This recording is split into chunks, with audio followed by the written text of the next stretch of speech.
માખો પણ મરવા મળી છે. આ પાણી છોટ્યું તે તડફી આ પણ મરી ગઈ. જો આ માખ પર આપણે છોટીએ ઉડી ગઈ એટલે ના મરી. જય માતાજી બધા મિત્રોને ને આજે પણ યુટ્યુબ ચેનલમાં બધા મિત્રોનું સ્વાગત છે. ને મિત્રો શ્રાવણના ભાદરવો ચાલે છે એટલે વધારે વધારે પરેશાન સોનાથી હોય કે માખો અને મચ્છરથી. તો માણસ તો શું કરે મચ્છરના માખોથી બચવા સારું પંખો એસી કુલર આવું બધું ચાલુ કરીને પણ બચી જાય છે. પણ આપણા ઢોર હોય ગાયો હોય ભેંસો હોય એ બધા કઈ રીતના બચે તો એ શું કરે છે આખી રાત લાતા કૂટીને બચારા અડધા થઈ જશે ને એમનું લોહી બધું ચૂસી ખાઈ જાય છે ને પછી ઢોરોને શું બીમાર પડે છે ને તાવ આવે છે ને જાત જાતના રોગો થાય છે. દૂધ પણ ઓછું થઈ જશે માખા અને મચ્છરો કરડે એટલે. તો આખી રાત પણ માણસના ઢોર ગાય બધું શાંતિથી ઊંઘી રહે ને એવો મચ્છરને ભગાડવા માટે જોરદાર ઉપાય હું તમને બતાવું છું. તો એ ઉપાય માટે આપણે શું શું વસ્તુ લેવાનું છે ને કઈ રીતના એ પાણી આપણે બનાવવાનું છે. તો એ પાણી બનાવીએ ને પછી આપણે મચ્છરને માખોને આપણે છોટીએ તો જતી રહેશે કે નથી જતી રહેતી એ પણ હું વિડીયોની અંદર તમને બતાવી દઉં છું. આ ઉપાય તમે એક જ વખત કરી લીધો ને તો આખું વરસ તમારા ઘેર માખો અને મચ્છર આવે જ નહીં. તો તેના માટે આપણે કઈ વસ્તુ લેવાનું છે એ પણ હું તમને બતાવી દઉં છું. તો તેના માટે આપણે લસણની કરી લીધી છે, લવિંગ લીધી છે અને 2 ચમચી જેટલી આપણે ચા લીધી છે કોરી. તો આના આપણે શું કરવાનું છે એ પણ હું તમને બતાવી દઉં છું. તો આપણે એક ખડોણી લઈ લેવાનું છે અને ખડોણીની અંદર આપણે પહેલાં તો આપણે લવિંગ લીધી છે તો 10 થી 15 દાણા આપણે લવિંગના લેવાના છે અને આપણે ખડોણીની અંદર એનો પાવડર બનાવવાનો છે. તો પહેલાં આપણે એનો પાવડર બનાવી દઈએ ઝીણો એકદમ. તો આ રીતના આપણે વાટી કાઢવાનું છે તો પાવડર બની જશે. અને પછી પાવડર બન્યા પછી એની અંદર બીજું કઈ આઈટમ આપણે નાખીને વાટવાની છે એ પણ હું તમને બતાવી દઉં છું. તો હવે આપણા લવિંગ વટાઈ ગઈ છે અને આપણે પેલી 6-7 કરી લસણ લીધેલી એ પણ લવિંગની આરે આપણે વાટી કાઢીએ તો એકદમ ઝીણો પેસ્ટ બની જાય એ રીતના આપણે વાટી કાઢીએ. તો આ રીતના આપણે લસણ પણ 6 થી 7 કાકરી લઈ લેવાની છે અને એ પણ લવિંગની અંદર વાટી કાઢવાની છે.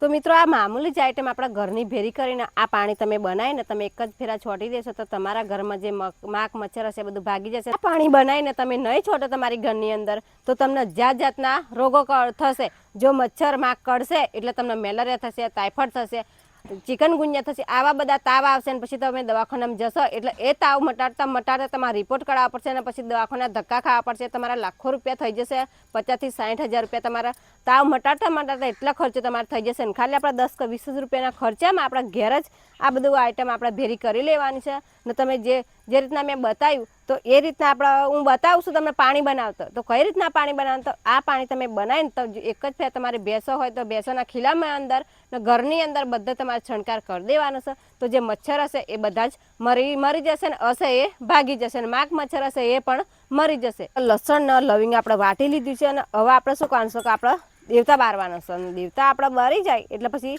શું આપણે પ્રોસેસ કરવાનું છે એ પણ હું તમને બતાવી દઉં છું. હવે આપણા ચૂલાની અંદર દેવતા બારી નાખ્યું છે ને દેવતા પણ બરી ગયો છે. ને હવે આપણે કઢાઈ એક મૂકી દીધું છે અને એની અંદર 1 ગ્લાસ આપણે પાણી નાખવાનું છે. તો 1 ગ્લાસ પાણી નાખીને એની અંદર આપણે કઈ આઈટમ નાખવાનું છે એ પણ હું તમને બતાવી દઉં. તો આપણે લસણ અને લવિંગ આપણે જે વાટેલી એ પેસ્ટ આપણે એની અંદર નાખી દેવાનું છે. તો પેસ્ટ પણ આપણે નાખી દીધી છે. અને બીજું આપણે શું નાખવાનું છે કે આપણે ચા નાખવાનું છે. જે આપણા ઘેર ચા મૂકીને આપણે પીએ છીએ તો 2 ચમચી જેટલી આપણે ચા નાખી દીધી. અને હવે આપણે અડધો કલાક સુધી આપણે ઉકાળવાનું છે. તો અડધો કલાક આપણે ઉકાળી દઈએ અને આ રીતના આપણે ચમચીથી મિક્સ કરી દઈએ અને ઉકળી જાય પછી આપણે આ પાણીને છંટકાર કઈ રીતના કરવાનું છે એ પણ હું તમને વિડીયોની અંદર બધી જ માહિતી આપું. પણ વિડીયો તમે પૂરો જોજો નકર તમને ભયંકરથી ભયંકર બીમારી થશે. તો હવે આપણા 10 થી 15 મિનિટ થઈ જશે અને ચા લવિંગ ને લસણ બધાનો કલર એક જ થઈ જશે અને ગુણ બધા એક થઈ જશે. તો હવે આપણે એક વાસણની અંદર એને ગાળી લઈએ. તો આ રીતના આપણે આવી ગાણી સ્ટીલની લેવાની છે. જો પ્લાસ્ટિકની લેશો ને તો પાછી ચોંટી જશે. તો આપણે એ પાણી એક વાટકીની અંદર આપણે ગાળી લીધું છે બધું.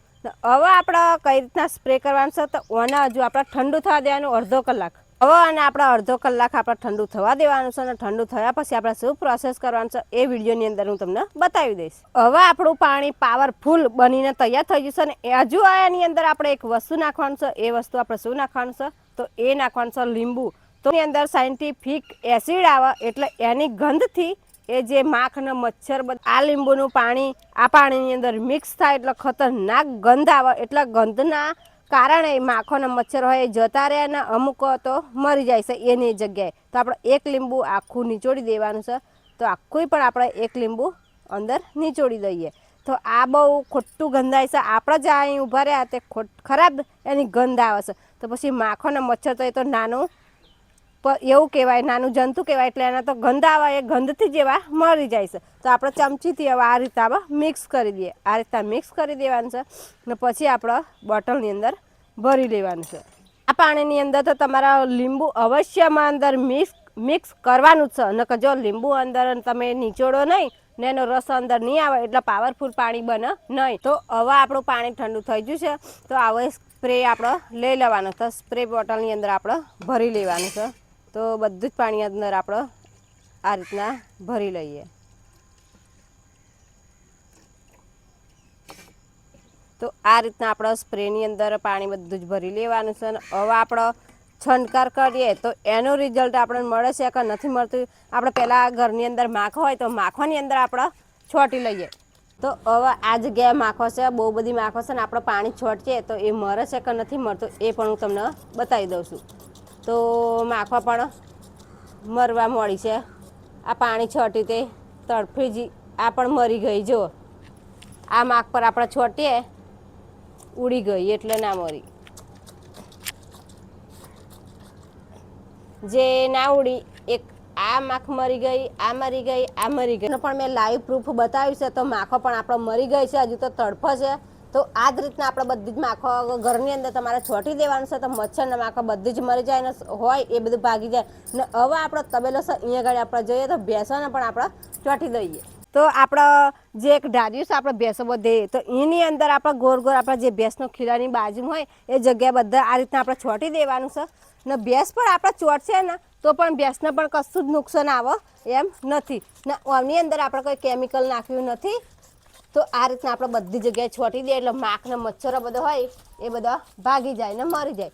તો આપણે ભેંસ જો આપણે આ પાણી આ રીતના છોટ્યું છે ને ભેંસ ચાટે ને તો પણ ભેંસને કોઈ નુકસાન ના આવે કશું નહીં. એની અંદર ખાલી લવિંગ લસણ ને ચા નાખી છે એટલે ભેંસ ચાટે ને ખાય ને તો પણ કશું ભેંસને થાય ના. તો આ જ રીતના તમારે શું કરવાનું છે કે મચ્છરના ને માખોને ભગાડવા માટે આ જ પાણી બનાવીને તમે આખું વરસ ચોટશો. એક જ ફેર તમે ચોટી જશો તો આખું વરસ તમારા ઘેર માખ ને મચ્છર આવે નહીં ને તમને જાત જાતના રોગ નહીં થાય કે તાવે નહીં આવે કે ભેંસો તમારી બીમારી નહીં થાય કે ભેંસોનું દૂધ પણ તમારે ઓછું નહીં થાય. આમ તો ભેંસોના માખ મચ્છર કરડે એટલે એ લોહી ચૂસી કહી જાય એટલે દૂધ ને બધું ઓછું થઈ જાય ને ભેંસો પણ બીમાર પડી જાય છે. તો તમારા પણ લાખોથી હજારો રૂપિયા તમારા બચી જશે આ પાણી તમે બનાવીને એક જ ફેરા ચોંટી દીધું. તો તમે પણ તમારા ઘરની અંદર છણકાર કરશો ને બધા જ ખૂણાની અંદર કરવાનું છે ને ઉપર ધાબો સાડલી હોય એ બધા જ કરી દેવાનું છે છણકાર. તો તમારા ઘરમાં જે માખ મચ્છર હોય ને એ તમારા ઘરમાંથી ભાગી જશે ને ભાગી નહીં જાય તો મરી જશે ને તમારા ઘરમાં તો શું પણ આજુબાજુ ઘરવાળો હશે ને એમના ઘેરે પણ મચ્છર કે માખ ડાફર મારે નહીં. તો વિડીયો ગમે તો લાઈક કરજો, શેર કરજો અને કોમેન્ટ કરજો.